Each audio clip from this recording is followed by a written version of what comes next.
இது வந்து கிரிமினல் கோர்ட்ல முக்கியமா இத பெரும்பாலான நேரங்கள்ல ஃபாஸ்ட் ட்ராக் கோர்ட்ல பண்ணுவாங்க. இந்த ஃபாஸ்ட் ட்ராக் கோர்ட்ன்றது வந்து நார்மலா பாத்தீங்கன்னா ஒரு மாசத்துக்கு ஒரு வாய்தா வரும் இல்லையா, இதெல்லாம் பாத்தீங்கன்னா 10 நாளைக்கு ஒண்ணு 15 நாளைக்கு ஒண்ணு அப்படின்ற மாதிரி வரும். நிறைய நேரங்கள்ல 10 மாசத்துல இருந்து ஒரு வருஷத்துக்குள்ள இந்த கேஸே முடிஞ்சிடும். ஓகே, இதுல 2 வருஷம் வரைக்கும் சிறை தண்டனை வர்றதுக்கு உண்டான வாய்ப்பு வந்து அதிகமா இருக்கு, அதை நிரூபிக்கப்பட்டால். சார் இப்ப செக் பவுன்ஸ் ஆகுது, உடனே நம்ம வெயிட் பண்ணிக்கிட்டே இல்லாம நம்ம வந்து உடனே என்ன சார் செய்யணும்?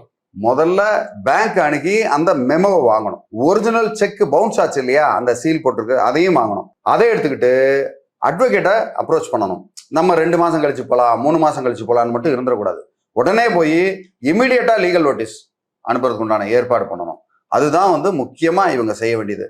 முக்கியமான நேரங்கள்ல இவங்க ஏதோ எனக்கு அந்த வேலை இருக்கு இந்த வேலை இருக்குன்னு தாமதப்படுத்திட்டாங்கன்னா பணமே வராம போறதுக்கு உண்டான வாய்ப்பு வந்து ரொம்ப அதிகம். சார் இப்ப இதுல வந்து எந்த மாதிரி அட்வொகேட்டை இவங்க போய் சந்திக்கணும் சார்?